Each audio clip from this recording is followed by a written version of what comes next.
Amado Pai querido, louvamos o Teu nome nesta noite, agradecidos por esta rica e preciosa oportunidade. Senhor, muito obrigado por ter nos dado o privilégio de mais uma quinta-feira estarmos reunidos através deste meio de comunicação para juntos aprendermos a Tua gloriosa palavra. Abençoa os meus irmãos, as minhas irmãs, dando-lhes a necessária graça, a fortaleza, porque se esforçaram muito, se sacrificaram para estar aqui, abriram mão de várias coisas, colocando essa escola teológica como uma de suas muitas prioridades em suas vidas. Obrigado pelas adversidades, pelas dificuldades, porque em cada uma delas aprendemos a olhar mais para Ti e a depender mais de Ti. Pedimos que a Tua presença seja conosco, iluminando as nossas mentes, os nossos corações, em recebermos poderosamente a ministração desta tão profunda e necessária matéria hermenêutica e exegese. Obrigado, oramos, colocando tudo aos teus cuidados, agradecidos no maravilhoso nome de Jesus Cristo. Amém e amém. Muito bem, estamos aqui pela graça de Deus na nossa quarta aula. Não, quinta, desculpe, essa é a quinta. Quarta ou quinta? Não, quarta, porque nós, infelizmente, nós passamos uma. Então, na verdade, esta é a quarta aula da nossa matéria de princípios básicos de hermenêutica e exegese bíblica. Só princípios, não temos como trabalhar com a profundidade desta matéria pela extensão que vocês já puderam observar. Vamos na página de número 7. Sobra na página 7, eu quero fazer um rápido resuminho nos slides. Rapidamente na página 7. Depois eu quero fazer um rápido resumo, né, nos nossos slides, bem rápido. Vamos lá, isso, abre aí na página 7, agora vamos aos slides. Isto, vamos ver aqui. Só mover aqui um pouquinho do lado, isto. Hoje o meu laptop está um pouco lento, não sei porquê, mas faz parte. Deixa eu ver aqui. Todos estão enxergando os slides, por gentileza? Alguém me dê um sinal? Maravilha. Bom, vamos então fazer um resuminho, né, uma recapitulação do que nós já estudamos em 4 aulas, né, com respeito às principais regras da hermenêutica, né? A principal base de interpretação da Bíblia é a própria Bíblia. A Bíblia nunca se contradiz. A gente se contradiz, eu vou me contradizer, cada um de nós vamos nos contradizer, mas jamais a palavra de Deus. A Bíblia nunca se contradiz. Devemos verificar como o mesmo assunto é descrito em outras passagens da Bíblia, né? Aí temos exemplos de Mateus 4:11, João 16:23, 24, 2 de Coríntios 12, 8, 9 e Tiago 4:3. Dentre as principais regras da hermenêutica, examinar o contexto do trecho a ser interpretado, né? Nós já falamos um pouco sobre isso, né, na aula passada, né, sobre os contextos.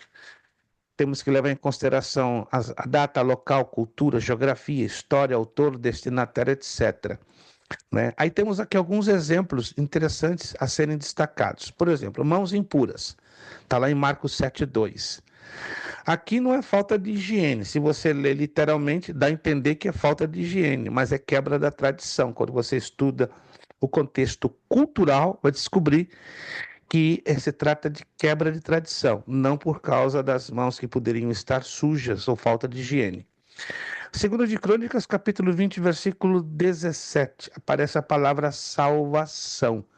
E aqui o significado não é a vida eterna, mas livramento na batalha. A gente descobre isso pelo contexto local. Trocar suas vestes por espadas, Lucas 22:36. Nesse texto aqui não é para os discípulos se tornarem malfeitores, e sim para entenderem que seriam tratados e abordados como tais. Muito interessante isso aqui. É um texto difícil, é uma expressão difícil. Se você for ler e traduzi-lo ao pé da letra, dá problema. Outro aspecto que está dentro das principais regras da hermenêutica é examinar o sentido original, literal, simbólico e usual de cada palavra. Nós já falamos um pouco sobre isso nas aulas anteriores, sobre o significado simbólico, figurado e literal. Sentido original, examinar o sentido daquela palavra em sua língua original. Exemplo, primeira carta de João, capítulo 4, versículo 16.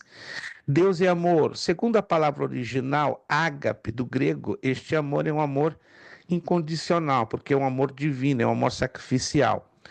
Evangelho de João, capítulo 21, versículo 15. Aí muda, é a mesma palavra em português, amor, mas interessante que nessa declaração, né, de Jesus conversando com Pedro, as duas primeiras perguntas de Jesus a Pedro foram ágape e a terceira foi filéu.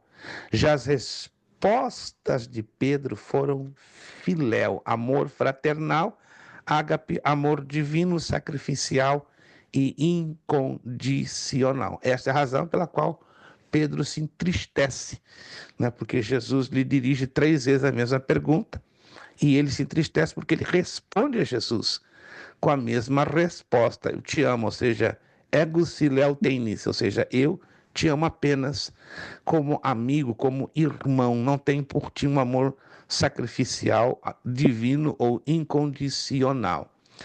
Temos o sentido literal, examinar se a palavra foi utilizada para expressar seu significado literal. Marcos 16:15.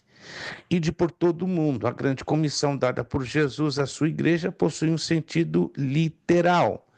João 3,16, filho unigênito. Jesus é literalmente o único filho gerado por Deus. Nós, em Cristo, somos adotados como filhos.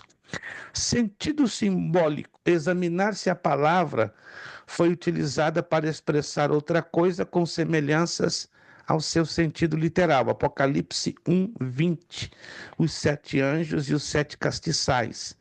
Ao analisarmos o contexto anterior e posterior, concluímos que os anjos, nesta passagem, são os pastores e os castiçais são as igrejas. Apocalipse 22:16 fala da estrela da manhã. Jesus não é literalmente o sol, mas possui força, glória, poder e admiração semelhantes ao mesmo. Muitíssimo interessante isso aqui. Sentido usual.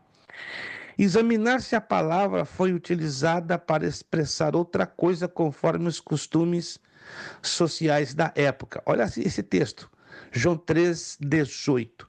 Quem crê nele não é condenado. João e as pessoas que o ouviam naquela ocasião entendiam que a palavra crer, quando relacionada a Jesus, envolvia outras coisas, além do seu sentido literal. Josué 10:12-14. Texto interessante. Fala que o sol se deteve e a lua parou. A intenção aqui é narrar o milagre dentro da percepção da época e não na natureza do milagre em si. Não é verdade? Se formos analisar a natureza do milagre em si, não foi o sol que parou, foi a rotação da Terra que parou, entende? Mas a Bíblia não pretende dar uma explicação científica, mas sim narrar o milagre dentro da percepção da época. Colossenses 1:23 foi pregado a toda criatura, recurso literário conhecido como hipérbole, que é chamada exageração, que engrandece ou diminui exageradamente a realidade. Outras coisinhas que estão ligadas às regras da hermenêutica: examinar a geografia, história e cultura das nações citadas na Bíblia. Geografia importante, já falamos, né? Ter uma ideia do texto sobre o conhecimento do clima, extensão em acidentes geográficos, riquezas minerais e vegetais. Termos uma noção de história, conhecimento do surgimento, desenvolvimento, ou êxodo ou término das civilizações bíblicas. Cultura, o conhecimento das crenças, valores, alimentação e outros costumes dos povos citados na Bíblia. Agora, aqui é um pouquinho difícil, né? Dentro das regras da hermenêutica, temos que entender isso aqui, ó, discernir a aplicabilidade de princípios ou profecias contidas nos textos bíblicos. Existem princípios e profecias que são únicas e outras que se repetem. Exemplos: Gálatas 1:8. O ministério apostólico no sentido de ditar doutrina. Ao confrontarmos esse versículo com outros, como por exemplo, 1 carta aos Coríntios 4:6, concluímos que este princípio foi único, isto é, usado uma vez só e só para aquela ocasião.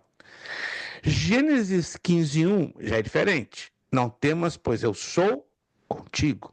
Ao confrontarmos este versículo com outros, como por exemplo Josué 1:5 e 9, concluímos que este princípio pode se repetir. Interessante isto.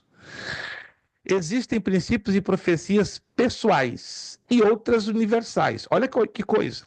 Muita gente cita Atos 16:31 como uma promessa que Deus tem que obrigatoriamente cumprir na vida dos nossos familiares. Mas não é não. Existem outras. Com certeza, Deus pode cumprir o seu desejo de salvar os nossos familiares, mas não se encaixa dentro de Atos 16:31. Por que não? Olha lá. Desculpe. Crê no Senhor Jesus e será salvo tu e a tua casa. Ali é Paulo falando com o carcereiro de Filipos. Ao confrontarmos esse versículo com outros, como por exemplo, 1 carta aos Coríntios 7, 11 e 16, aí vamos chegar à conclusão que vai nos surpreender. Concluímos que esse princípio é pessoal e universal. Repito, esse texto tinha aplicabilidade para aquele momento e para aquele endereço. Aquele endereço, aquele momento é ali, carcereiro de Filipos e a sua família. Mas hoje é normal ouvimos pregadores usarem esse texto para dizer: você creia, está escrito em Atos 16:31, sua família tem promessa de ser salva. Alô, tem outras promessas que, obviamente, repito uma vez mais, que demonstram o interesse de Deus salvar a nossa família, salvar a nossa casa. Sem dúvida, não desmereço que Deus tem esse desejo e tem exposto na sua palavra, mas não nesse texto. Este texto não se aplica. Então, infelizmente, por não haver confrontação desses princípios com outros textos, outros versículos, cria-se a generalização. E aí confunde, e geram-se confusões na cabeça das pessoas. Você tem, quem sabe, passou a vida inteira ouvindo isso. Atos 16:31, crê no Senhor Jesus Cristo e será salvo tu e tua casa. Mas esse princípio cai por terra quando você lê a 1 de Coríntios 7, 11 e 16. Vamos lá então ler esse texto, só para tirar qualquer tipo de dúvida que possa estar gravitando aí na mente dos irmãos. Primeira carta aos Coríntios, capítulo 7, do verso 11 ao 16. Parece que não tem nada a ver, tem tudo a ver. Tudo a ver. Bem interessante isso aqui. E as respostas que Paulo dá acerca do casamento. Muito curioso isso aqui. Segunda carta aos Coríntios.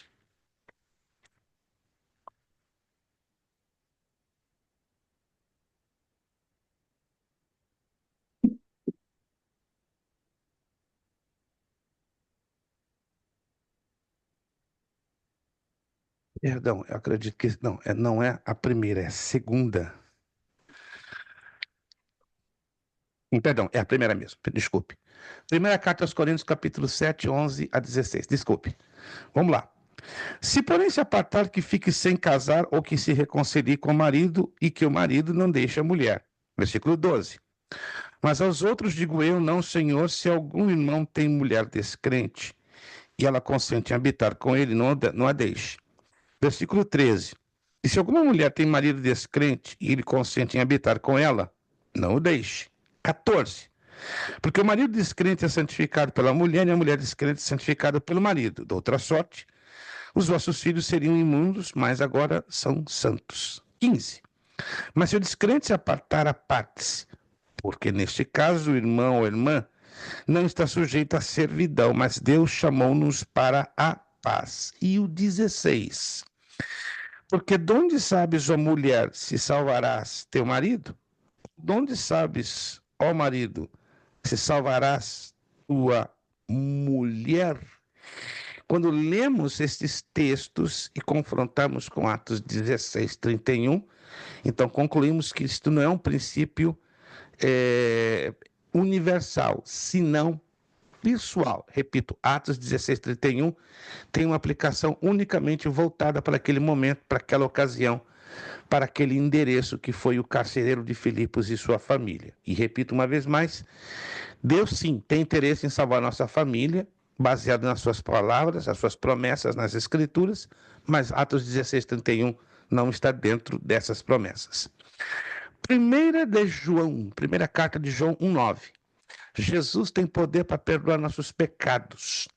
Ao confrontarmos este versículo com outros, como por exemplo João 3,16, Tito 2,14, aí fica um pouco mais fácil. Concluímos que este princípio é universal, funciona para todos os povos, raças, línguas e nações e todos os momentos e épocas. Embora o cumprimento da maioria das profecias seja literal, suas divulgações são recheadas de simbologias, né? O problema das profecias é bem conhecido de todos nós. Evangelho de João 2,19, destruir e reconstruir o templo em 3 dias. Ao analisarmos o contexto posterior, concluímos que Jesus utilizou uma linguagem simbólica nesta profecia. Apocalipse 1,20, os 7 anjos e os 7 castiçais. Ao analisarmos o contexto anterior e posterior, concluímos que os anjos nesta passagem são os pastores e os castiçais são as igrejas. Tá? Isso aqui é muito importante, né? Que estão dentro das regrinhas da hermenêutica. Aí eu fecho os slides trazendo dicas além das regras de hermenêutica. Ser humilde, orar, ser cheio do Espírito Santo, não é? Que seriam as 3 regrinhas além das que nós apresentamos, para você fazer uma boa interpretação. Depois que a gente entrar agora aqui na apostila, a gente vai falar sobre as dificuldades com referência a algumas passagens sobre os 7 dias da criação, Jonas no ventre do grande peixe, o tipo do vinho feito por Jesus nas bodas de Caná na Galileia, que são passagens obscuras, né, que causam um pouquinho de dificuldade, de confusão. Depois vamos falar de dificuldades com referência a alguns lugares, com referência a alguns nomes. Ok. Vamos então voltar aqui. Perfeito. Vamos voltar então à nossa apostila. Aí depois voltamos a uma observação. Orsino Paz, bom, pelo menos ver o teu nome, né? Te ver a gente não consegue, infelizmente. Eu estou em falta contigo, mas depois eu vou falar contigo em off. Né? Eu estou com bastante dificuldade para enviar aquela tua encomenda, bastante, acredite, mas a gente vai resolver isso, se Deus quiser, já nos próximos dias, né? Nem que, não sei, eu mande alguém a tampa para levar essa encomenda em tuas mãos. Página 7. Página 7. Nós estamos falando sobre o contexto referencial da Bíblia.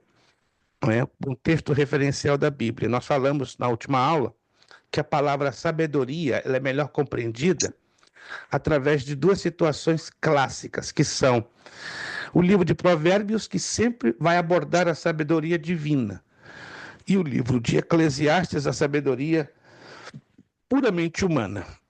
Agora aqui geram-se algumas pequenas dificuldades. Por exemplo, a palavra porta. Já falamos na aula passada sobre a palavra lei. A palavra porta. Todas as referências verbais abaixo mencionam a palavra porta. Todavia, o sentido é diferenciado em cada caso. Preste bem atenção, isso aqui realmente causa uma dificuldade tremenda e, se você não levar em consideração a lei dos contextos, que nós estudamos lá atrás, na aula passada, isso aqui vai dar uma dor de cabeça violenta. Olha lá. Gênesis 22, 17. A porta dos seus inimigos. O que isso quer dizer? Uma porta de madeira pela qual passam os inimigos? Não. Fala de poder. Poder. Mateus 7,13. A porta é estreita. Será que é uma portinha pequenininha que um gordinho não dá para passar? Não. Fala da salvação. Mateus 16, 18. As portas do inferno, do Hades, Alguns ensinam, nem pregam, não, é a porta do capeta, né? Que está cheia de chumbo e fogo e enxofre. Não, é o poder do mal. Olha só. João 10, 9, estudamos isso na aula passada. Eu sou a porta. Essa porta aqui fala de quem? Da pessoa do Senhor Jesus Cristo, porque é um simbolismo. 1 de Coríntios 16, 9, uma porta grande e eficaz se me abriu. São as oportunidades. E Eclesiastes 12, 4, as duas portas da rua. Isso aí dá problema. Que são o quê? Os lábios. Sabiam, ao lerem Eclesiastes 12, 4, que as duas portas da rua são os nossos lábios. Quantos sabiam disso? Uhum. Ninguém. É difícil, realmente. E como é que nós descobrimos isso? Quando lemos um outro texto que nos vai dar o significado. Vamos lá no Salmo 141, versículo 3. Uau, isso aí é fantástico. 95% dos obreiros, quando leem esse texto, fazem a interpretação ao pé da letra, literal. Aí dá um problemão na correta interpretação. Salmo 141, por gentileza. Que tremendo isso aqui, gente. Que tremendo. Salmo 141, 3. Põe, ó Senhor, anote aí, se possível, anote, faça um highlight ou na apostila ou na sua Bíblia. Põe, ó Senhor, uma guarda à minha boca. Guarda a porta dos meus lábios. Uau! Então, eu e você interpretamos Eclesiastes 12, 4, através do Salmo 141, versículo 3. Estão notando? Olha que interessante isso aqui. Eu vou alcançar a correta interpretação de Eclesiastes 12, 4, lendo o Salmo 141, 3. Do contrário, nunca saberíamos dar a correta interpretação das duas portas da rua. Isso aqui é uma figura de linguagem, na verdade, é uma metáfora e, ao mesmo tempo, um hebraísmo. Essa é a razão que fica muito difícil dar a tradução ao pé da letra, na tradução literal. Anotado? Tem mais coisa aí pela frente. Opa! Que você vai ficar ainda um pouquinho mais surpreso. Pastor Jurandir está indo e voltando. Eu acho que ele está jogando no campo do Palmeiras. Ele vai, volta. Pastor Jurandir, só está jogando com o Palmeiras.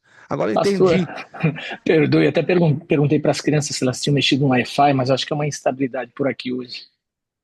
Mas está Me certo. perdoe, me Eu pensei que. perdoe. Não, sem tranco. Eu imaginei que o senhor estivesse correndo no campo do Pacaembu, né? Com o Palmeiras. Será que o pastor está tão vibrante com a questão do futebol que ele está lá correndo? Mas tá bom, a gente entende que instabilidade a gente não tem como prever. Outra coisinha é a palavra mundo. Se vocês já leram na Bíblia a palavra mundo, vamos lá. Mundo, mundo. Ninguém leu na Bíblia alguma vez a palavra mundo? Jesus da glória, estou sozinho hoje. Alô, vou fazer uma pergunta. Quantos de vocês encontraram na Bíblia a palavra mundo? Alguém já encontrou pelo menos uma vez? Só o pastor Jurandir, só o irmão Marcos. O povo está lendo ou pouquinho ou nada, não sei. Agora estou preocupado. Realmente estou preocupado. A palavra mundo você vai encontrar em muitos textos das Escrituras. O mais famoso é aquele, né? João 3,16. Porque Deus amou o mundo de tal maneira que deu seu Filho unigênito, para que todo aquele que nele crê não pereça, mas tenha vida eterna. Então a palavra mundo ela aparece em muitos textos das Sagradas Escrituras. Porém, muita atenção aqui. Nem sempre vamos identificar com um único significado. Olha lá, pelo menos três. Três. O problema é você identificar pelo contexto qual é o significado exato. Por exemplo, em 1 Crônicas 16, 30, vamos ler esse texto? É interessante ler o texto e pelo contexto darmos a interpretação. Primeiro livro de Crônicas, ou das Crônicas. Primeiro livro das Crônicas, capítulo 16, versículo 30. Primeiro livro das Crônicas, 16, 30. Trema perante ele, trema toda a terra, pois o mundo se firmará para que não se abale. Aí aparece a palavra mundo. Aí eu pergunto, qual o significado aí exato da palavra mundo? Mundo cósmico. O que é o mundo cósmico? Planetas, estrelas, constelações, meteoros, asteroides, etc, etc, etc. Então está se referindo ao mundo cósmico. Já João 3,16 já falamos. Porque Deus amou o mundo de tal maneira. Que significado se aplica à palavra mundo? O mundo social, um mundo composto por seres humanos, pessoas. Primeira carta de João, capítulo 2, versículo 15. Primeira carta de João, capítulo 2, versículo 15. E depois vamos continuar na mesma carta, indo até o capítulo 5, versículo 4. Primeira carta de João 2,15. Encontraram lá? Não ameis o mundo, nem o que no mundo há. Se alguém ama o mundo, o amor do Pai não está nele. Aí o mundo se refere ao sentido espiritual, moral, a um sistema organizado de coisas aonde estão envolvidos a moralidade e a espiritualidade. O mesmo significado é aplicável à primeira carta de João, capítulo 5, versículo 4. Porque todo aquele que é nascido de Deus vence o mundo. E esta é a vitória que vence o mundo, a nossa fé. Entenderam? Então aí o mundo está aplicado ou está se referindo ao sistema organizado que envolve elementos espirituais e elementos morais. Não ameis o mundo, ou seja, não vamos amar o que a sociedade de hoje tem espalhado como seus princípios morais e espirituais, como o amor adúltero e coisas parecidas, a mentira, roubar e coisas desta natureza. Igreja, aí fica um pouquinho mais complicado. Que? Vamos analisar essa palavra pelo menos em 6 diferentes aplicações. Isso aqui é um pouquinho mais complicado, presta atenção. Atos 19, 32, 39. Aqui aparece a palavra igreja. E aqui a palavra grega eclesia. Interessante, né? É a mesma palavra grega. Eclesia. Só que a aplicação é diferente. Olha só. Atos 19, 32, 39 fala de igreja como assembleia popular e secular, regularmente convocada. Uma assembleia regularmente convocada. Vamos ler agora esses textos, que aí vamos ter algumas surpresas. Eu já falei sobre isso. Vou bater bem forte nessa tecla para que vocês fiquem bem ligados. Ou ficam ligados ou vão sair da tomada. Atos 19, 32, 39. Diz assim: uns, pois, clamavam de uma outra maneira, outros de outra, porque o ajuntamento era confuso e os mais deles não sabiam por que causa sentiam ajuntado. Agora preste muita atenção aqui, por favor. De acordo com a tradução que você tiver aí nas suas mãos, vai aparecer nesse texto a palavra ajuntamento. Por quê? Porque eu estou lendo aqui agora a Almeida Revista Corrigida, 1995 a de 2009, a RC. Mas a ARA, Almeida Revista Atualizada, não fala ajuntamento, fala assembleia. Alguém tem essa tradução? Assembleia? Quem tem nesse texto aí a tradução assembleia? Vamos lá. Está ali Evaldo, só Evaldo. Assembleia. Os demais é tudo ajuntamento? Alô? Os demais irmãos, nesse texto, está escrito aí, ajuntamento nas suas Bíblias? Só me dê um ok. Qual o versículo que é? 19:32 de Atos. 19:32. O Orsino já encontrou ali ajuntamento. Ajuntamento ou assembleia, Orsino? Agora eu não entendi. Ele fez ali a mãozinha, mas eu não sei se está ajuntamento ou assembleia. Na minha fala Assembleia. NVT. Assembleia. Então, Almeida Revista Atualizada. Então, tem Evaldo e Marcos. A minha é NVT. NVT. A NVT. Tá? Ajuntamento, Orsino. Perfeito. Geral, a NVT também, ela lança mão do ajuntamento. Quem mais tem ajuntamento? Josevaldo, ajuntamento ou assembleia? Eu tô com as duas traduções aqui, pastor. Tá com as duas. Maravilha, maravilha. Irmão, deixa eu ver aqui. Irmã Aline, ajuntamento ou assembleia? Tá fechado o seu áudio, não consigo ouvir não consigo ler os seus lábios por causa da luz atrás da senhora. Se não tivesse a luz, eu conseguiria ler. Assembleia, professor. Assembleia, Almeida Revista Atualizada. Ok? É interessante termos as duas. Obrigado, Imaline. É interessante termos as duas traduções. William, ajuntamento ou assembleia? Alô, William? Assembleia? Assembleia, a menos que, como no caso do Josevaldo, um aluno que tenha duas traduções. Mas sempre é bom ter as duas ou até três traduções para conferir. No verso 39 do mesmo capítulo acontece a mesma coisa. Mas se alguma outra coisa demandais, averiguar-se-á em um legítimo ajuntamento. Ajuntamento, repito, na ARC. E assembleia na ARA ou NVT, ou como queiram, tá? Mas é interessante. Mas a palavra grega é um só. Eclesia. Aí vem o significado original da palavra igreja, quer dizer tirados ou chamados para fora.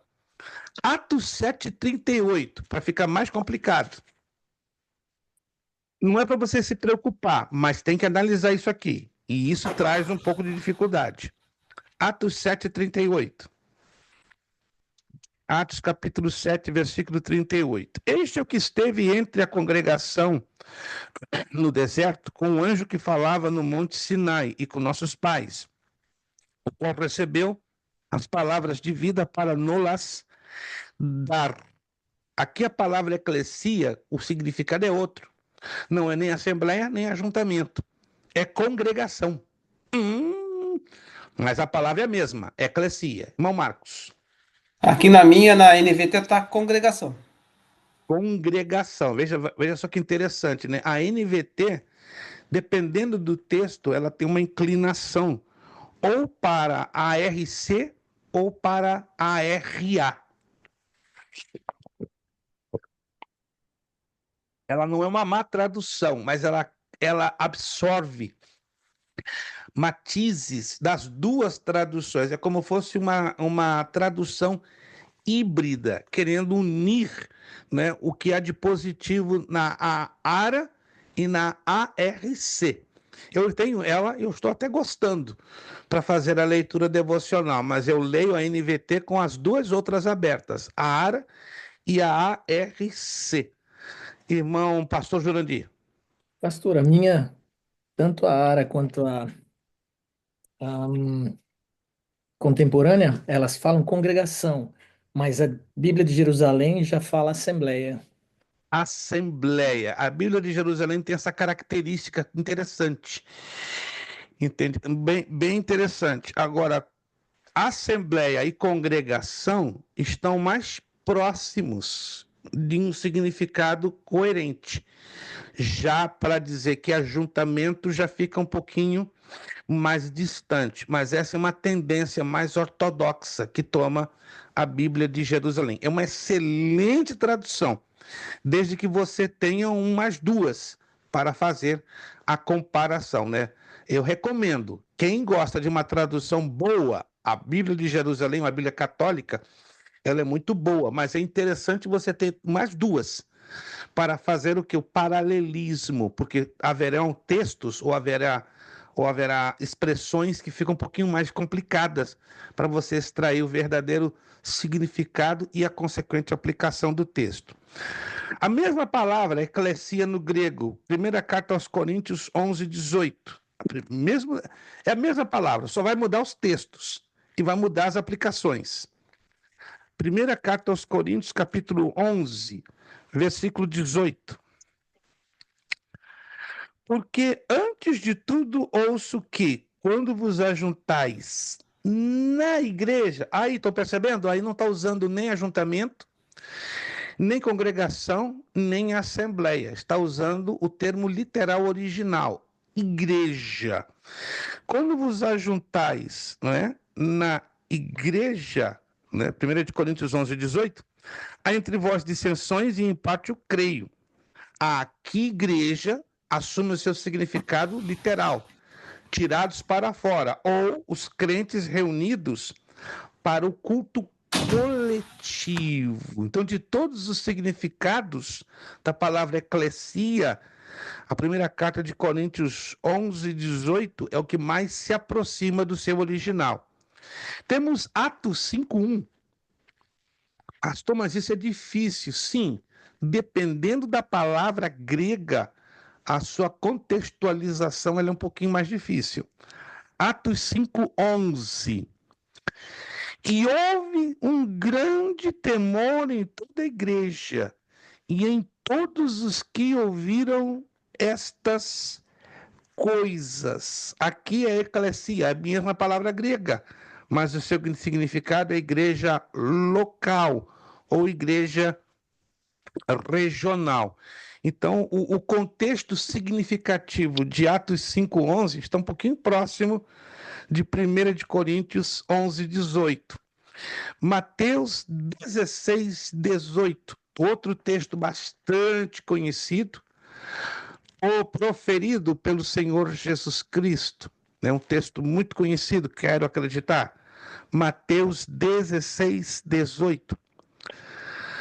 Porque eu também te digo que tu és Pedro, e sobre esta pedra edificarei a minha igreja, e as portas do inferno não prevalecerão contra ela. Aqui já muda. Aqui a igreja universal como corpo místico de Cristo. Aí muda, tá? 1 de Coríntios 11:18 e Atos 5:11, sua aplicação, o seu significado é um pouquinho próximo, né? Como olhando para a igreja local ou regional. Mas Mateus 16:18 não, já é a igreja universal. Muda ainda um pouco mais, Hebreus 12:22-23. Mas da onde tiramos esses significados? Do contexto. Eu sou obrigado a ler e estudar o contexto. Daí a necessidade, irmãos, de termos uma boa concordância bíblica. Eu creio que eu já mencionei algumas delas, eu não teria problema em postar aqui outras para que os irmãos pudessem tê-las, né, adquirirem. Hebreus capítulo 12, versículo 22 e 23.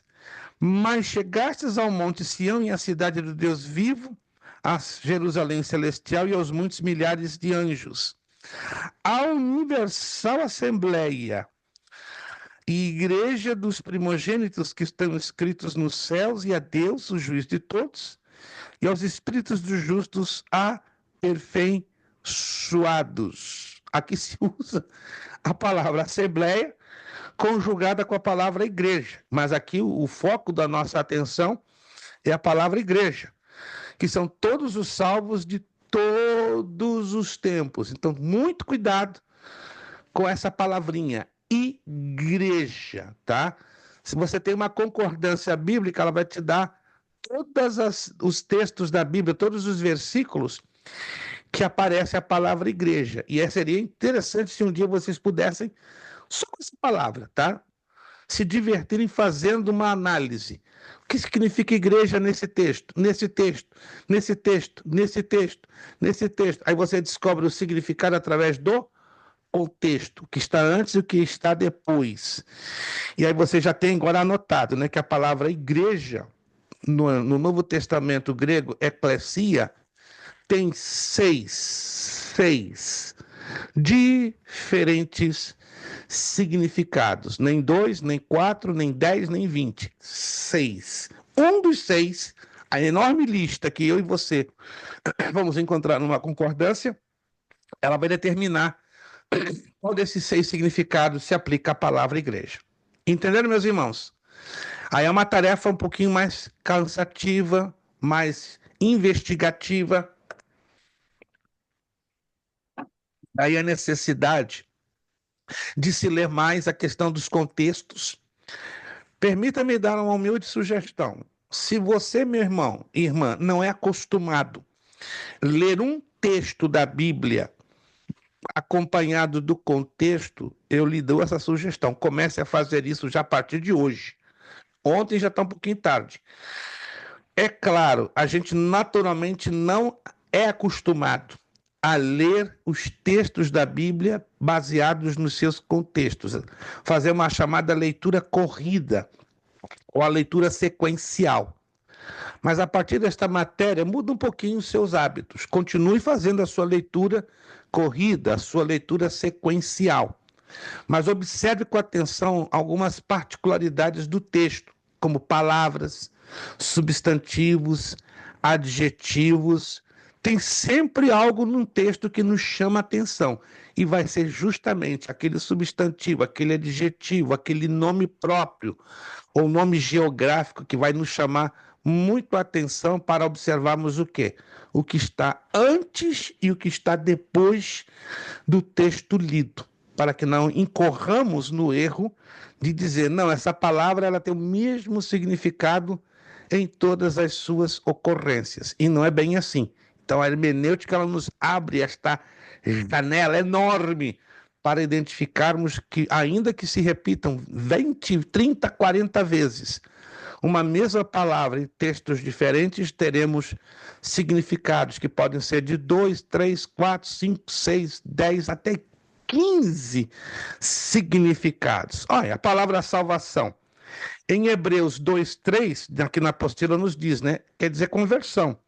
Mas em Romanos 13, 11, é a segunda vinda de Cristo para os seus. Vamos lá então nesses dois textos pequenos, curtos, mas pelo contexto eu descubro qual o seu significado. Hebreus 2, 3. Quem de vocês pode, por favor, ler para mim? Hebreus capítulo 2, versículo 3. Faça-me a bondade e a gentileza. Hebreus 2, 3. Que nos faz pensar que escaparemos se negligenciarmos essa grande salvação anunciada primeiramente pelo Senhor e depois transmitida a nós por aqueles que ouviram falar? Obrigado, irmão Marcos. Então, aí a palavra salvação está ligada com conversão. Romanos 13, 11. Carta aos Romanos, capítulo 13, versículo de número 11. Romanos 13, 11. Quem pode ler para nós?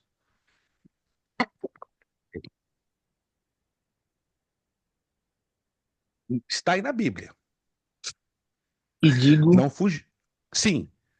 e isto digo, conhecendo o tempo, que já é hora de despertarmos do sono, porque a nossa salvação está agora mais perto de nós do que quando aceitamos a fé.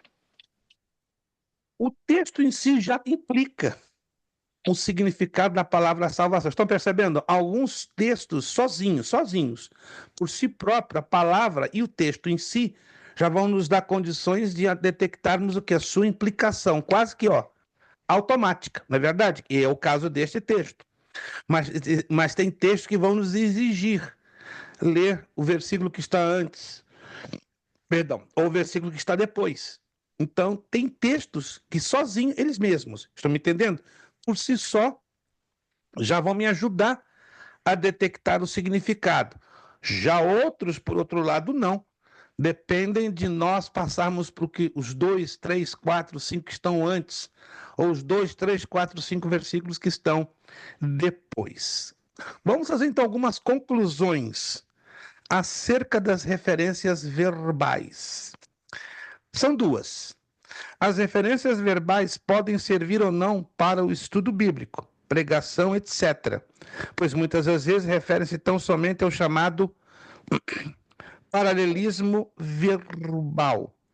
É evidente que as referências verbais podem também ser reais, dependendo de tratar-se do mesmo tema, assunto. Bato nessa tecla e vou bater mais forte. Irmãos, acostumem-se. Eu sei que acostumar-se não é de hoje para amanhã. Não estou exigindo que de hoje para amanhã ou Evaldo, ou Josevaldo, o irmão Marcos vão se acostumar a usarem concordância bíblica, tá? Mas acostumem-se, na medida do possível, lançar a mão de uma concordância bíblica. Por exemplo, alguém aí tem uma concordância bíblica na sua casa? Ah lá, pastor Jurandir, tá sozinho.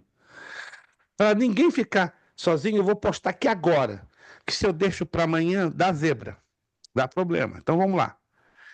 Deixa eu aqui procurar nas concordâncias que eu tenho aqui. Já vou colocar pelo menos duas.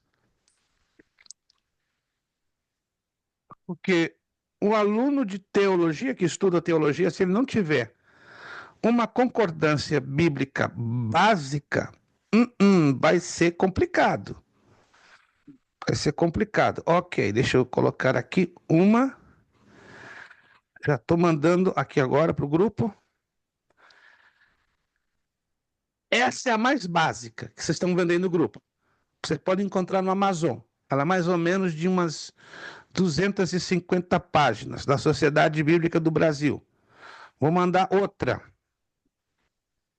também, da Sociedade Bíblica. A Sociedade Bíblica tem duas boas edições de concordância. Vai mais uma. Vou mandar uma terceira. Essa é a melhor, essa é top, como diz a garotada. Top das galáxias. Ela passa até os 2 sistemas solares. Está lá no grupo. Depois, quem puder ver, são duas que você pode encontrar no Amazon, da Sociedade Bíblica, e uma que está aí, a última, Concordância Bíblica Exaustiva. Pastor, eu sou obrigado? Não, você não é obrigado. Você não é obrigado a comprá-las. Faça se você pode, se você acha que é necessário. Ok, uma coisa é você achar necessário, e outra coisa é haver a necessidade. Eu humildemente estou colocando a vocês, sem nenhuma obrigação de compra. É necessário. Se você quer continuar lendo a Bíblia, tirando proveito da sua compreensão correta, do seu significado correto. Porque qual a função da concordância? Ela vai me ajudar, primeiro, a localizar as palavras dentro da Bíblia. Segundo, a frequência, quantas vezes aparecem essas palavras. E terceiro, ela vai me ajudar a analisar o contexto. Qual a aplicação ou significado da mesma palavra em diferentes textos. Tá? Isso vai ajudar demais. Mas se você não tem o hábito ainda de usar uma concordância, nunca é tarde. Né? Comecem a usar uma concordância, pelo menos uma. Não estou dizendo que você tenha que ter as 3. Se quiser ter as 3, ok. Mas pelo menos uma destas 3. Ou a mais simples, que é a primeira que está aí na postagem, ou a mais completa. Ela é muito. Olha, ela é fantástica. Essa exaustiva é fantástica. Você, tipo, vai comprar um material que não vai querer saber de comprar outra dentro do ramo. E ela é fantástica, vai lhe ajudar em muitas coisas, né? Em muitas coisas. Sobretudo, vai lhe ajudar a interpretar corretamente a leitura de textos difíceis da Bíblia Sagrada. Vamos adiante. Referências reais. São as referências nas quais ocorre a mesma ideia, o mesmo sentido e o mesmo tema e assunto.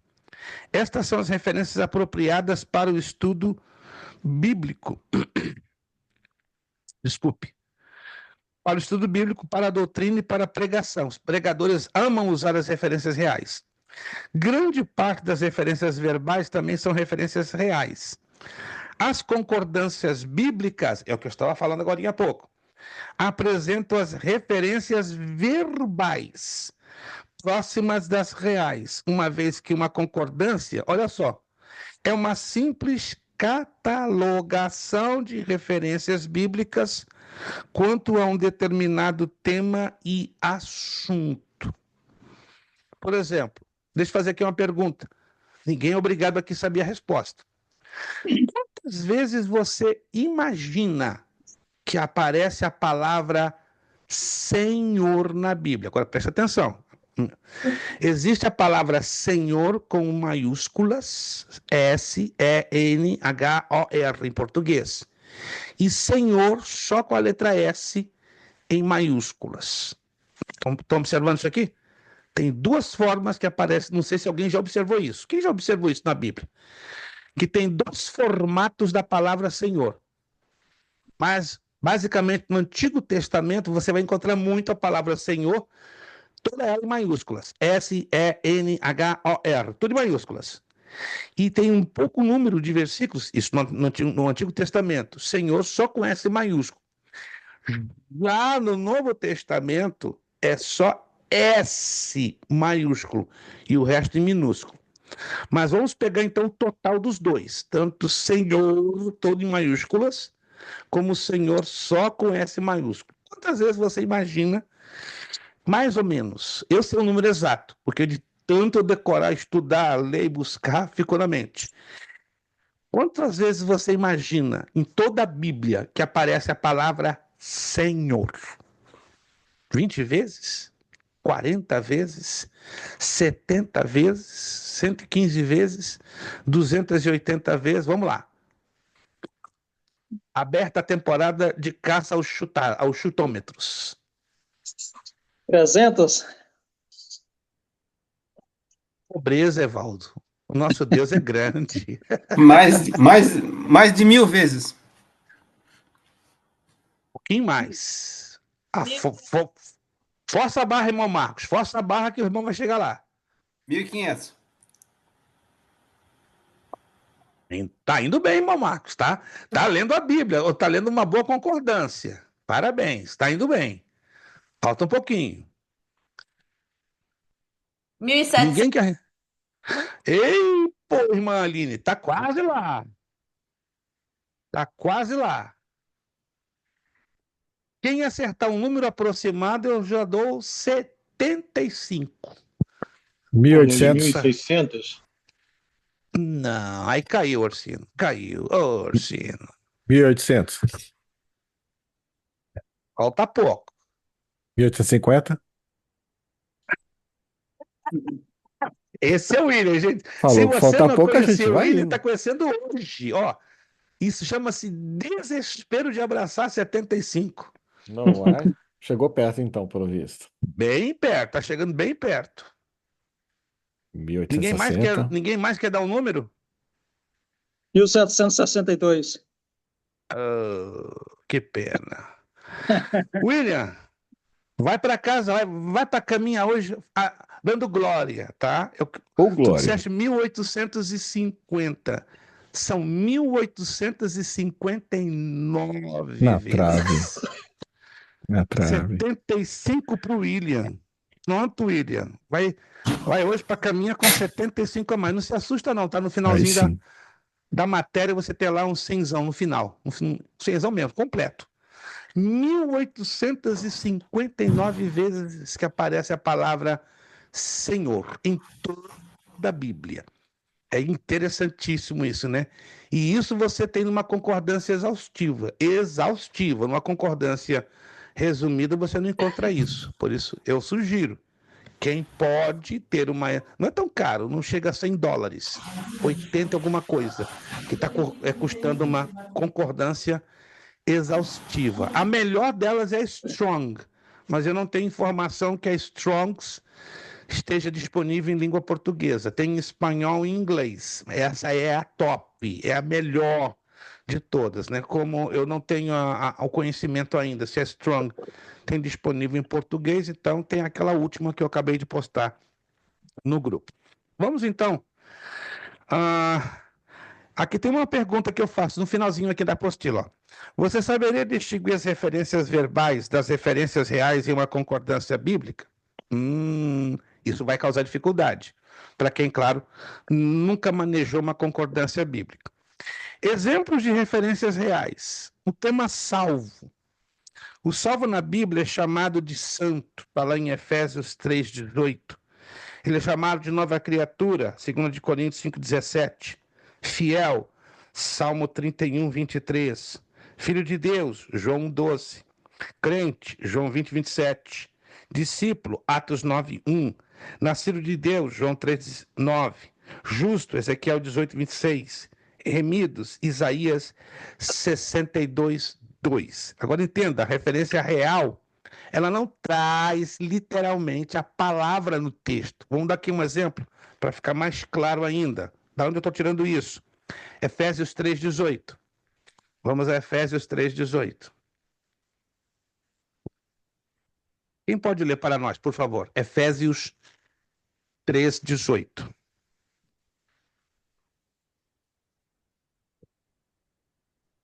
Efésios capítulo 3, versículo 18. Quem pode ler?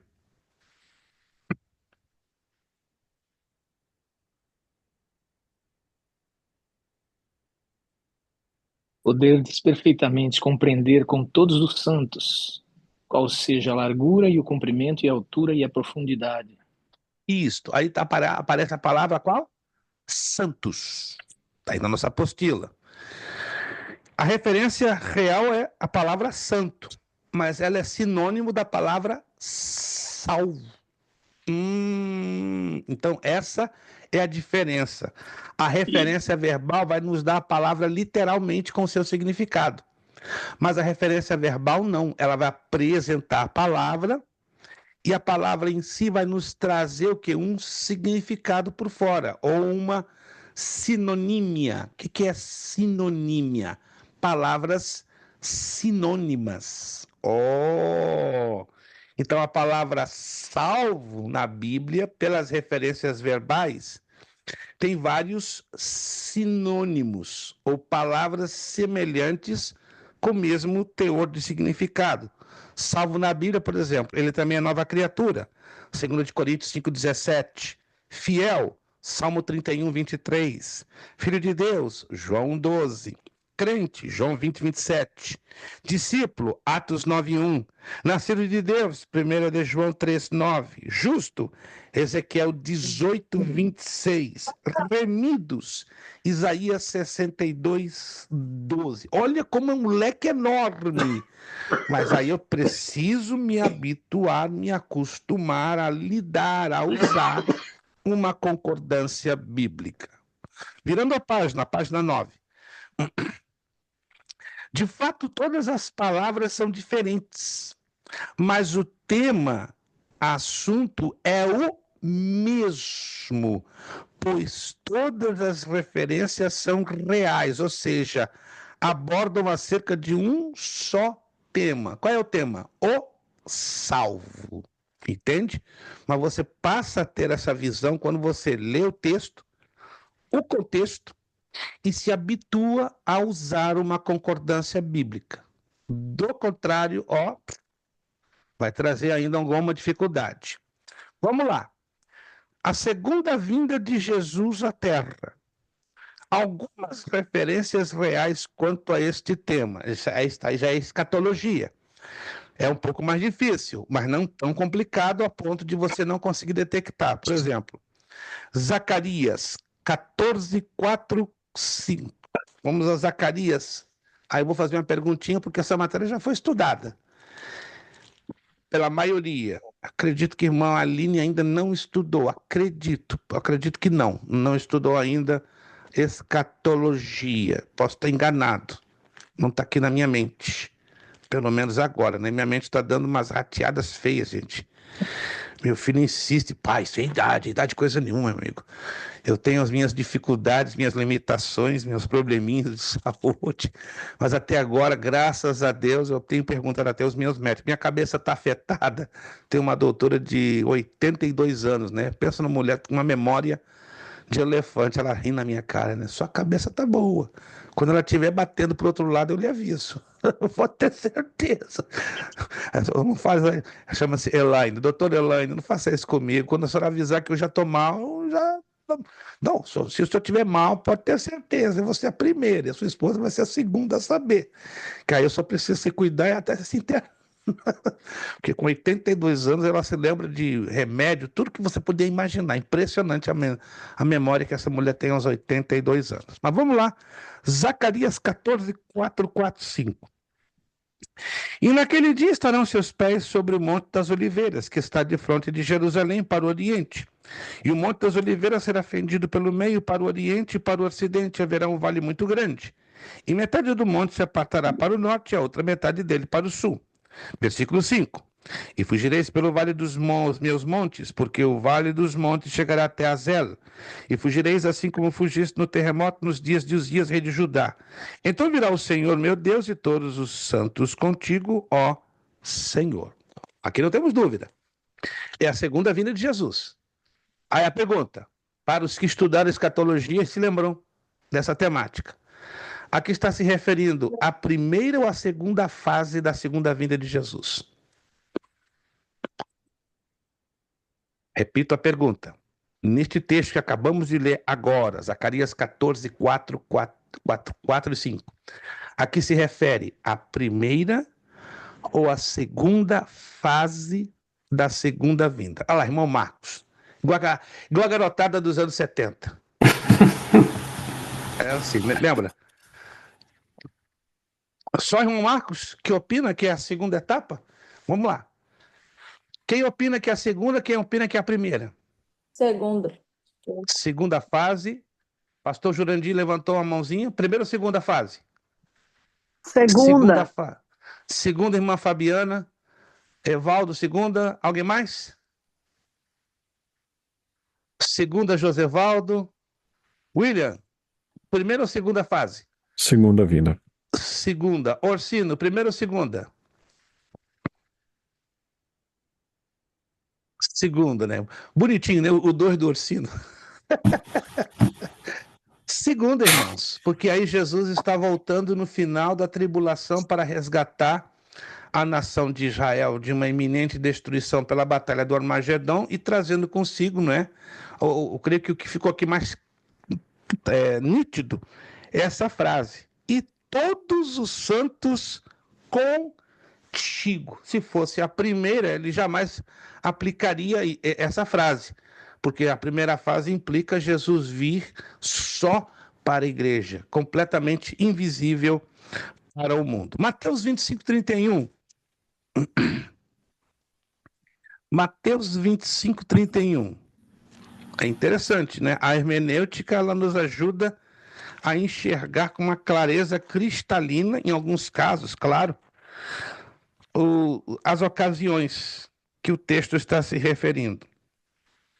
Mateus 25, 31. E quando o Filho do Homem vier em sua glória e todos os seus santos anjos com ele, então se assentará no trono da sua glória.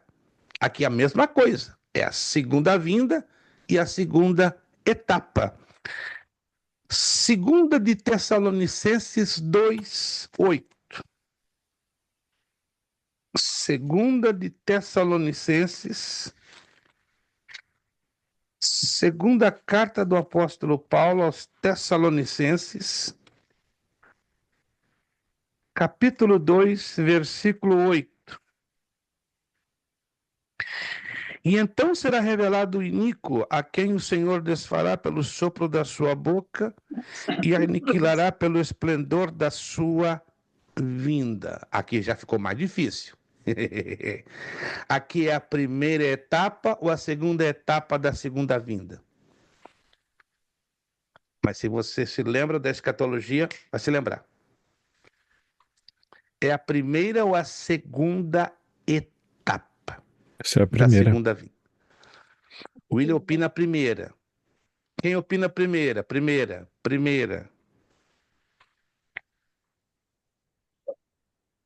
Quem opina a primeira, segunda? Vamos lá. Primeira. Ninguém dá voto para a segunda? Primeira. Está ganhando esmagadoramente a primeira. Todos estão opinando primeira? Ninguém dá. Primeira. Está faltando o Orsino. Mas, irmão Se ele, Marcos, segunda. mas se ele vai matar o inimigo, então é a segunda, né? Ó, Não, eles irmão falam Marcos que ele opinou a vai. segunda. Ali Não, fala que ele vai ser revelado o Nico, né? revelado. Então, é na primeira. Ele vai matar no futuro, né? Mostrar no Lago de Fogo e Enxofre, mas ali ele fala que vai ser revelado o Nico. Vamos Então, ler o texto de novo, isso gente, para tirar antecede essa dúvida. a Ó, vinda. ó. Vamos ler esse texto de novo. E então será revelado o iníquo, a quem o Senhor desfará pelo assopro da sua boca e aniquilará pelo esplendor da sua vinda. Definitivamente é a primeira fase. Por quê? Porque aí o iníquo vai ser revelado. No que ele é revelado, logo em seguida, não se sabe quanto tempo vai tomar. Dias, meses, acontece o arrebatamento. Aí o mundo é mergulhado dentro da grande tribulação. O problema aqui é que nós não estamos considerando duas frases. Primeira frase, e então será revelado o iníquo. O iníquo não será revelado na primeira fase. Estão lembrados? Ele vai ser revelado na primeira. Na segunda fase, ele já vai estar mais do que revelado. Ele já está. Já bagunçou bastante o planeta Terra. Só que a frase, Paulo coloca ela em dois tempos no futuro, em uma certa ordem cronológica. Primeiro, revelado o iníquo. Aí depois, desfará pelo sopro da sua boca. Quando? Aí tem a terceira frase, também no futuro. E aniquilará pelo esplendor da sua vinda. Oh, então o texto, presta atenção, ele viaja entre as duas etapas. Primeira parte, ó. Então será revelado o iníquo. Primeira parte, primeira etapa da segunda vinda. A quem o Senhor desfará pelo sopro da sua boca. Quando é que o Senhor vai desfazer este iníquo?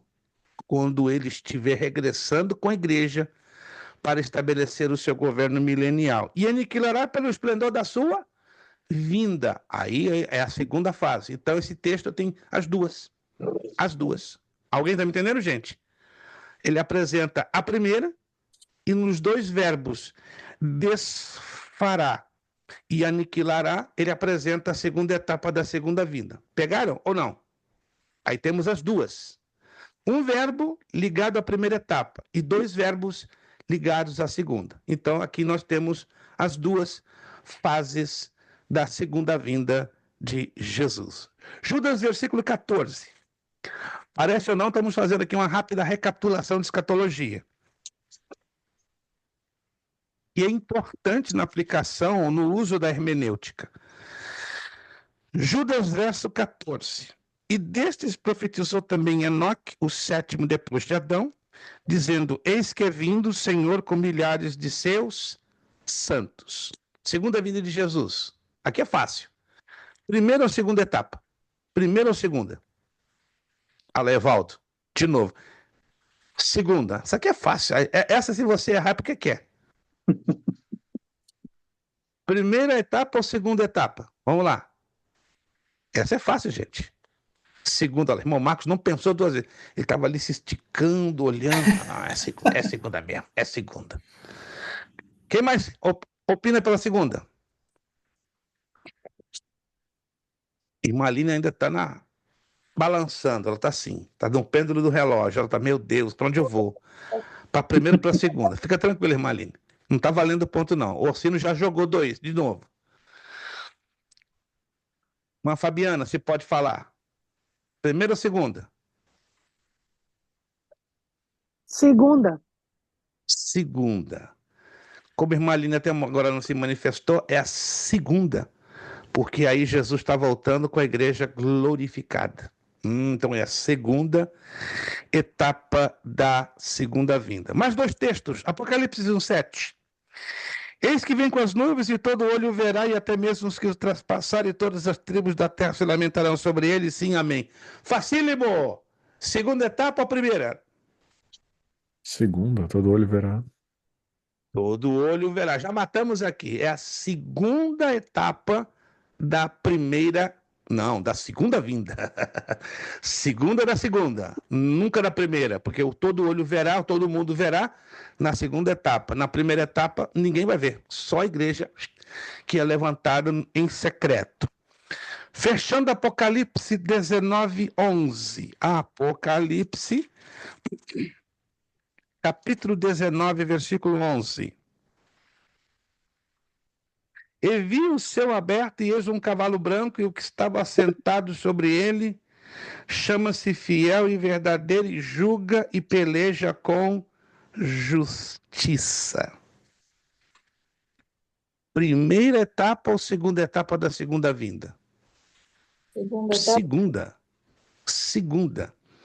Segunda. Então, praticamente, só um texto aqui que apresenta as duas, e a maioria todas apontando para a segunda etapa da segunda vinda, né? Só para fazer uma refrescagem, né? Uma refrescagem, se posso assim dizer, da matéria de escatologia, para vocês entenderem que a aplicação da hermenêutica na escatologia, ela é de vital importância.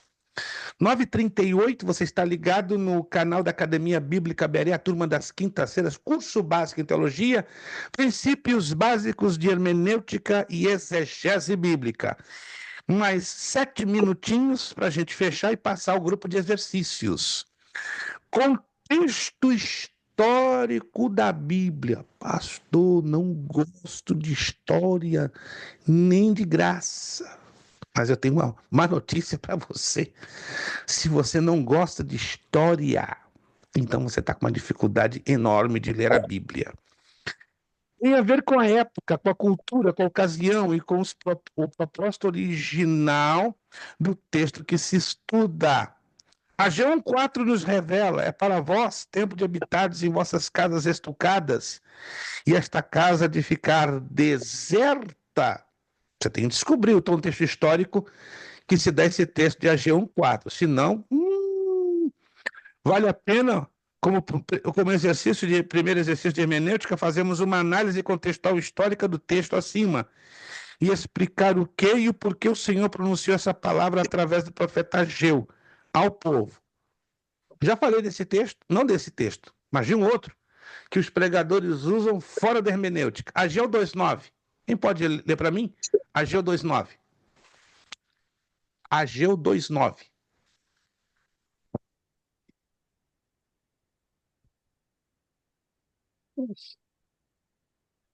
Ageu capítulo 2, versículo 9.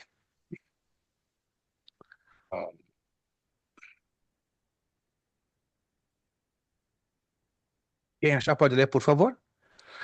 Ageu capítulo 2, versículo 9. A glória deste novo tempo será maior que a glória do antigo, diz o Senhor dos exércitos. Neste lugar estabelecerei a paz. Eu, o Senhor dos exércitos, falei. A NVT já disse tudo. Um outro irmão que tem uma tradução tradicional, mas a NVT já descobriu o santo. Essa tradução não, já mostrou direitinho. Alguém mais com uma outra tradução, uma mais tradicional, ou a ARA ou a RC? Pode ler para mim, por favor? A fiel fala da casa, né? A glória desta última Casa. casa será maior do que a da primeira, diz o Senhor dos Exércitos. Nesse lugar. Perfeito. Perguntinha, a que se refere esse texto? Falei na matéria de escatologia, se alguém se lembra. É o templo, né? Que vai ser reconstruído. Qual? Bom, aí ele está comparando com o templo de Salomão, o templo que será feito o quarto templo Comparado, exato. Está se no comparando ao milênio. templo de Salomão. Mas que templo é este, afinal de contas? A comparação está perfeita. Está se comparando ao templo de Salomão. Porque ele se refere aqui à primeira casa, que na verdade é o primeiro templo. O templo de Salomão que recebeu a glória de Deus. Mas e aí? Temos É, algo a mais a acrescentar? ele fala do quarto templo, né? Será Do construído no quarto. Que milênio. templo é esse? Em que época? Em que ocasião na história? Que templo será este? Esse Quando será no Cristo voltar milênio, na se eu não me segunda engano. vinda, Como é que é? Como é que é? quando Cristo voltar na sua segunda vinda, onde reinará, Não. Esse é o não? templo do milênio, né? Quando ele voltar na sua segunda É, vinda. Aí, Sim, perfeito. Que aham, templo será este, então? Que templo? é o templo do milênio. Do velho. milênio. Do milênio. Perfeito. Então, ó, primeira casa, primeiro templo de Salomão. Mais 25 Segunda aí, né? casa, o templo de Herodes e Zorobabel. Terceira casa, o templo da tribulação, que breve vai se levantar. E o quarto e último templo, ou a última casa, aí será o do milênio. Então, qual a conclusão que esse texto nos ajuda a enxergar? Que a glória de Deus só estaria em dois dos quatro templos, o de Salomão e o do milênio. No segundo de Zorobabel e Herodes não esteve. Esteve a águia romana. O terceiro, que é do milênio, não estará a glória de Deus. Mas o quarto templo, aí ela voltará para a casa ou para o templo. Então, cuidado. Vocês já sabem, mas infelizmente, até pregadores renomados usam esse texto para fazer aplicações fora do contexto, aplicações indevidas, como dizendo: o poder de Deus está aqui, a glória de Deus está aqui, está isso e aquilo, sempre fazendo uma alusão fora de lugar sobre a glória de Deus. Outro probleminha também a título hermenêutico: a glória de Deus está nesse lugar. Não pode estar. Não pode. Se tiver, eu morro. Estou fulminado, estou queimado. Não, eu tive esses dias numa igreja hispana, a glória de Jeová está aqui. Não está, irmão, está na presença. A glória, se está aqui, estamos todos mortos, queimados. Não, os irmãos ficaram nervosos comigo. Não, eu tive que parar um pouquinho depois do culto e provar lá no texto. E ficaram atônitos, assustados. Mas como? A gente sempre aprendeu assim. Claro, vocês aprenderam sem hermenêutica, sem análise de texto e contexto. Aí ficaram, deram um nó na cabeça. Entendeu? É como desconstruir aplicações mal feitas lá de trás. Como é que você vai desconstruir, sabendo que esta desconstrução, na verdade, ela é uma saída à construção saudável da correta interpretação do texto? Estão me entendendo, gente? Tá difícil hoje, muito complicado você ensinar a coisa certa. Porque quando você chega para ensinar a coisa certa, queira ou não, você acaba desconstruindo princípios equivocados, princípios errados. Aí você é tido como herege, você é tido como doido, você é tido como. Peraí, de onde está vindo isso? Nunca ouvi falar desse negócio de hermenêutica exegese. Aí você entra numa camisa de 11 varas. E você não tem ideia dos problemas que eu tenho quando eu ministro fora, em outras igrejas hispanas, nas igrejas americanas não é nem tanto, porque eles primam demais. Uma ou outra eles estão fora da casinha, mas as igrejas americanas é bem curioso, elas batalham muito por essa questão da hermenêutica e da exegese, 80% delas. Agora, as igrejas hispanas e brasileiras deixam bastante. Não é uma crítica, irmãos, isso aqui é uma observação. É uma observação. Há 30, 40, 50 anos atrás, os líderes, por aí bem razões, eu não vou aqui entrar nos detalhes, por alguma razão eles tinham um cuidado muito grande em expor para a igreja a importância da hermenêutica e da exegese. Dos anos 80 para cá, começou a cair muito. Pastor Jurandir tem uma abordagem. Abra o seu áudio, por favor. Pastor, em parte não seria isso porque hoje em dia o pessoal está se educando mais por música do que pela palavra mesmo. Às vezes fica tão difundido uma coisa que parece que é real. Por exemplo, como muitos dizem, ahm, na presença do Senhor até a tristeza salta de alegria, quando na verdade, né, quando lá em Jó fala, é um outro sentido, quando o Senhor vai buscar, que o Senhor usa todos os princípios que a gente tem aprendido, o Senhor descobre que a referência é muito vaga para dizer que a tristeza salta de alegria na presença do Senhor. Porque não se analisa no contexto em si, né? Tem uma música, não vou mencionar por respeito e ética, de uma cantora brasileira muito conhecida, né? E por tuas mãos foram criados terra, céu e mar e tudo que há neles. Aonde vemos isso na Bíblia? Tem algum texto que fala sobre isso? Não. Tudo foi criado na base da palavra. Então são coisas que são tiradas fora do contexto. Então temos que ter um cuidado muito redobrado. Nem tudo que nós ouvimos tem base em assentamento bíblico. E o que tem assentamento bíblico, sendo um texto de difícil interpretação, é necessário fazer a aplicação, que é dos princípios da hermenêutica e da exegese. Pois, do contrário, você cria uma coisa chamada exegese. O que é a exegese? É o achismo. Eu acho, assim eu entendo, assim me parece. Não, nós não temos a Bíblia para usar a exegese. Temos a Bíblia para conhecer a exegese, sendo aplicada pela hermenêutica, que é um outro assunto. Vamos falar um pouquinho mais sobre o contexto histórico.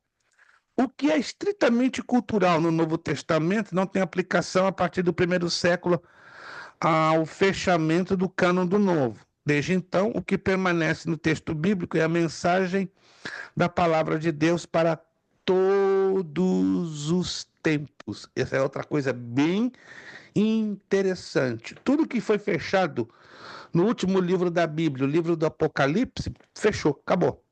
Nada pode ser mais incluído para que não hajam falsas interpretações, né? Teve aí 2 personagens, não vou entrar aqui em detalhes e mencionar nomes, que deram uma de doidos, né? Dizendo que a Bíblia precisava ser reescrita ou reinterpretada.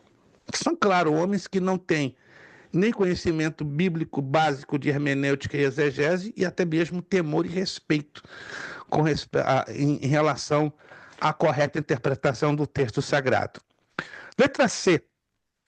O que tem significado o que tem significado um determinado texto bíblico para os primeiros destinatários do referido texto e qual é a aplicação desse mesmo texto aos tempos nossos e à nossa vida que hoje a vivemos. Saberá o leitor fazê-lo com sabedoria? É o problema da contextualização. Temos que ter muito cuidado. Se determinado texto que estamos lendo, ele pode ser contextualizado ou não. O que é contextualizado? Aplicado para os dias de hoje. Porque, do contrário, se nós não fizermos uma análise profunda do texto, a aplicação só serve para aquela época, para aquele momento que foi dada a revelação do livro ou do texto em si. Mas boa parte da Bíblia, ela pode, em torno de 45% a 50% da Bíblia, ela pode ser, sim, ser contextualizada. Mas cuidado, porque para a contextualização existem critérios. Vamos deixar, então, a continuação letra D para a próxima aula. Então, próxima aula, permitindo Deus, da letra D para frente, será, está aqui, para exegese o significado do texto bíblico no original. Então, anote aí, próxima aula será o dia 16 de janeiro. 16 de janeiro.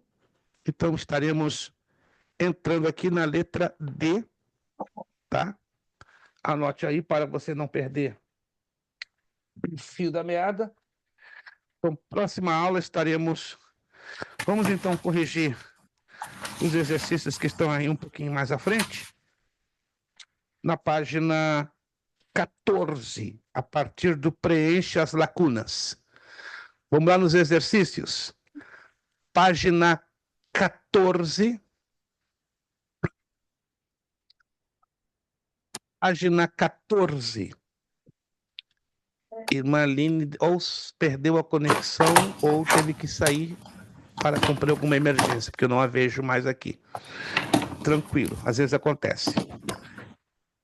Preencha as lacunas. Número 1. O sentido original do texto abrange basicamente 5 pontos. 5 pontos de destaque. O Idioma. idioma original do texto bíblico. A Ocasião. ocasião do texto bíblico, o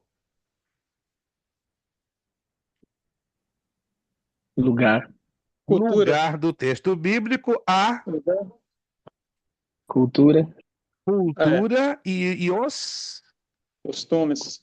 costumes, na ordem das lacunas. 5 pontos: idioma, ocasião, lugar, cultura, costumes. Número 2. A hermenêutica expõe os princípios de interpretação, interpretação. A exegese aplica-os ao buscar o sentido do texto, o sentido do texto. Não deixa pastor Jurandir sozinho, que ele vai começar a chorar de tristeza, por favor. Número 3. Então, número 2, interpretação ou sentido do texto. Número 3, para uma sadia exegese não é suficiente Leitura simples. a leitura simples. A leitura simples. 4, a humildade abre a porta de nossa compreensão da Revelação divina. revelação divina. Número 5, é inoperante nulo o conhecimento da Palavra de Deus. palavra de Deus sem a nossa Fé. sobre e. Nossa fé e sobre e nesta mesma palavra. Então, número 5, palavra de Deus. E a segunda lacuna, fé sobre e. Número 6, isso inclui os padrões de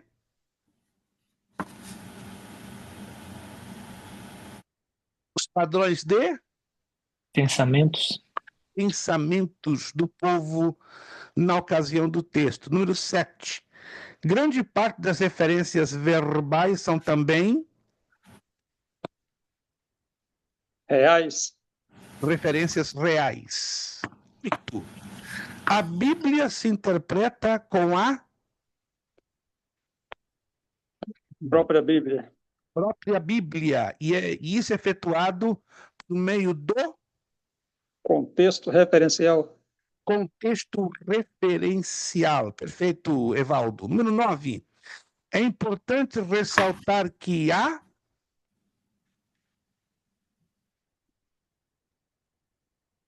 exegese, exegese é precedida pela Hermenêutica. hermenêutica e trata basicamente do estudo das palavras originais da Bíblia. Número 10. As concordâncias Bíblicas. bíblicas apresentam as referências verbais próximas das Reais.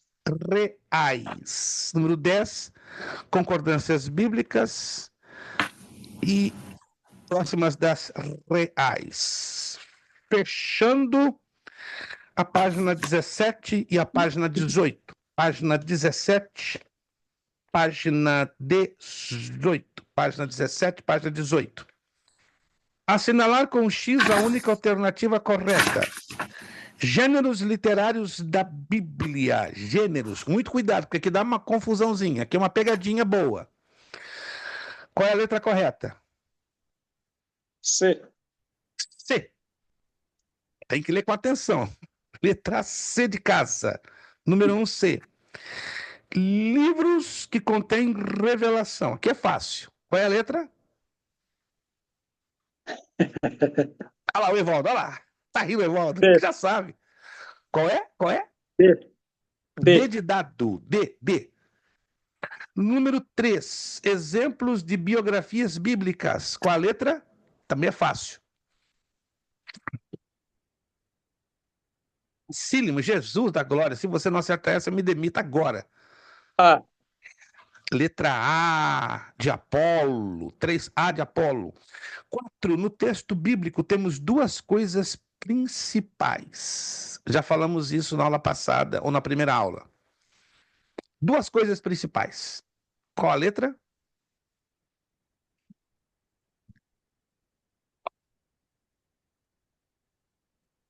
D. já, Letra D. D de dado. As palavras isoladas e a mensagem. Detalhezinho esquecido, né, pela maioria de vocês. 4, letra D, as palavras isoladas e a mensagem. Número 5. Acabamos de ler agora. Ih, essa aí também, se você não errar, vai embora, porque não tem jeito para ti. É o gênero literário que ocupa o maior espaço na Bíblia.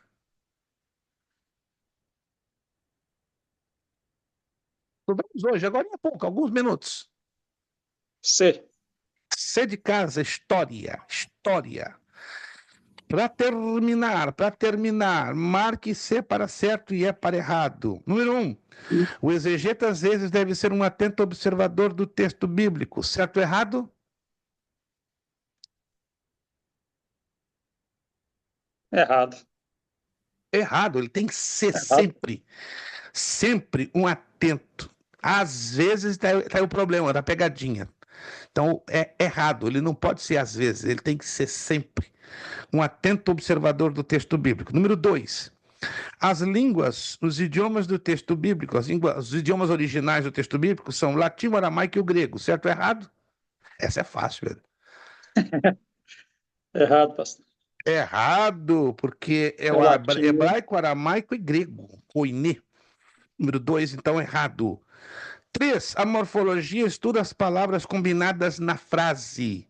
Certo ou errado?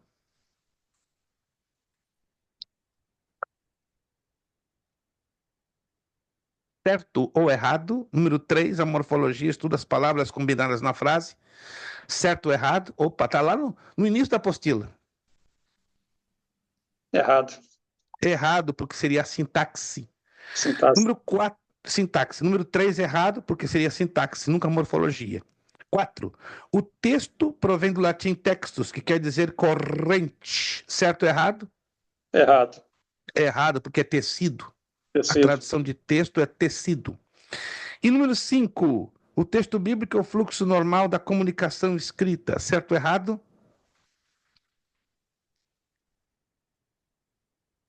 Também é fácil. Certo. Certíssimo. Tá certo. Recapitulando para quem se perdeu na poeira. 1, 2 e 3 e 4, todas erradas. Somente temos uma certa aqui, que é a letra C. 1, 2, 3, 4, erradas, e a letra C, correto. Próxima aula, então, a gente Só tem um que estar momento, lá na pastor. frente, né? Tá lá na frente. Só um Sim, momento. A segunda questão do bloco 2, os livros que contêm revelação, qual que é a mesma opção? letra D, Ezequiel, Apocalipse, Zacarias. Grato. Ezequiel, letra D. Ok, para a próxima aula, tá lá na frente, eu sei, mas a apostila é pequena, vocês podem fazer uma leitura a título de observação. Exercícios da página 27, 28 e 29. Apenas 27, 28 e 29, que é o bloco 3. Mas somente o assinalar um X, a única alternativa e certo ou errado.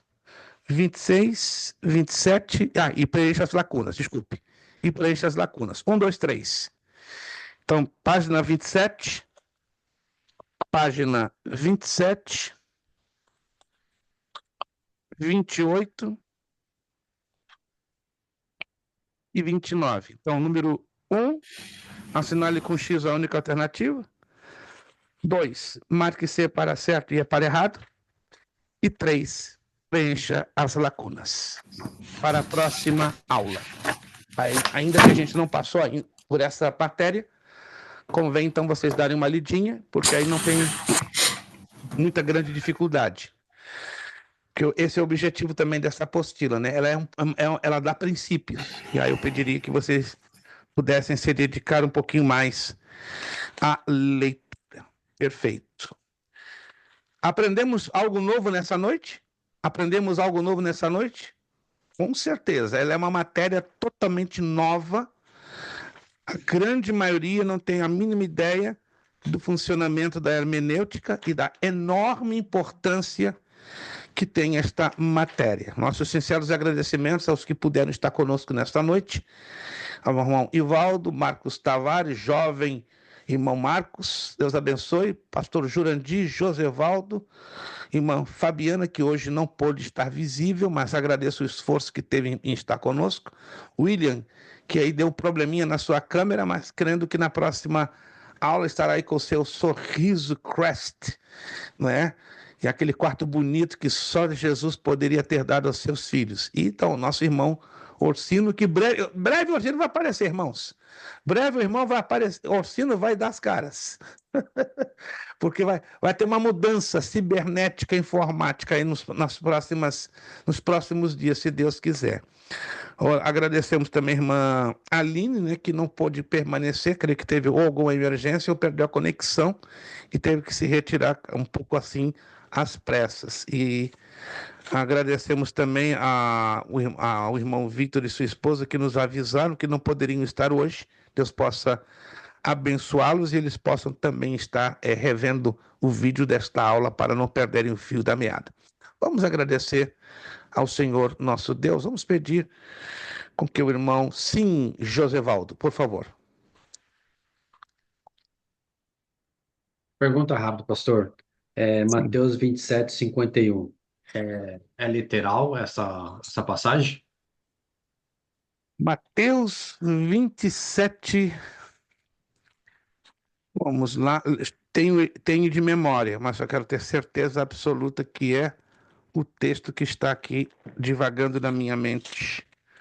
Mateus 27, 51. E eis que um dos que estavam com Jesus, estendendo a mão, puxou da espada e, ferindo o servo do sumo sacerdote... Não, perdão, desculpe, eu estou olhando 26, desculpe. E eis que o véu do templo se rasgou em dois, de alto a baixo, e tremeu a terra e fenderam-se as pedras. Sim, 100% literal. Inclusive, Flávio Joséfo, no seu livro Antiguidades, também conhecido como História dos Hebreus, relata a autenticidade desse fato. O historiador romano Suetônio também relata, por documentação farta, a autenticidade desse fato. Outro historiador chamado Eusébio de Cesareia, no seu livro História Eclesiástica, também. Então é um fato muito recheado por muitos historiadores que confirmam a historicidade e a autenticidade deste texto como literal, como fato, como acontecimento. Então o templo de Jerusalém literalmente foi rasgado de cima para baixo, 100% literal. Vamos pedir o nosso irmão Marcos Tavares, estará abrindo o seu áudio e ele estará agradecendo a finalização desta aula. Nosso muito obrigado. Deus muito vos abençoe. Verei vocês, permitindo Deus, próxima quinta, dia 16 de janeiro, estejamos orando uns pelos outros, né? Vocês por mim ou por vocês. Amanhã, pela manhã, estarei embarcando para a cidade de Salt Lake City, estado de Utah, lá no meião do país. E sábado, permitindo Deus, estaremos abrindo nosso primeiro núcleo em espanhol da Academia Bíblica Beré. Estejam em oração, estamos tendo muita guerra espiritual.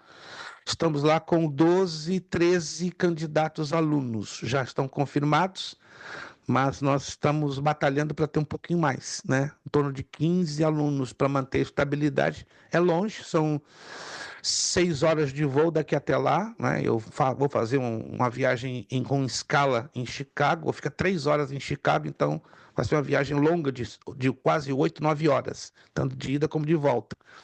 Mas estejam me ajudando com as suas orações.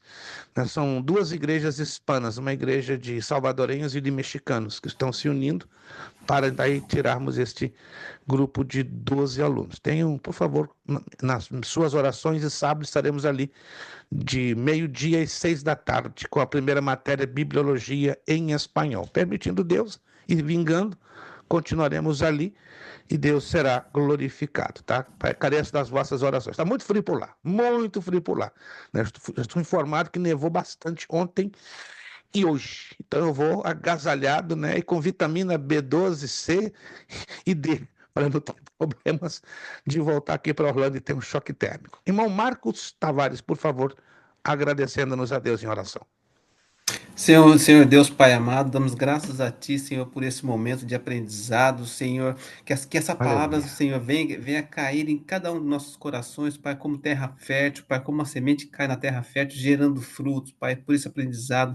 Somos gratos a Ti, Pai, por esse momento, pela vida do nosso professor também, dê sabedoria a ele, saúde, paz, Pai, nessa viagem que ele vai fazer também, leva e traga o Senhor são e salvo, Pai, debaixo das Tuas asas, Senhor, e cada um dos nossos irmãos também, Pai, que tenhamos uma semana abençoada, cheia da Tua presença santa, Pai, é o que mais importa nas nossas vidas, é a Tua presença, Senhor. E damos graças a Ti no nome de Jesus, amém.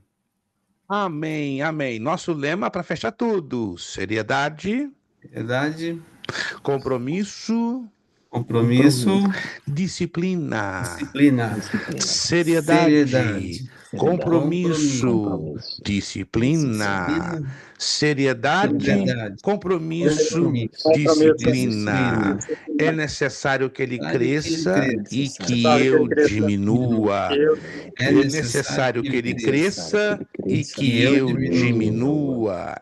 É necessário que ele cresça e que eu diminua.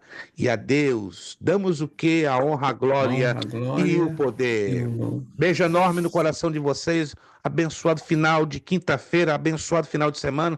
Semana de vitória, de bênçãos de Deus. Vejo vocês próxima quinta, 16 de janeiro, permitindo Deus. Muito obrigado a todos. A paz do Senhor Jesus Cristo. Até mais.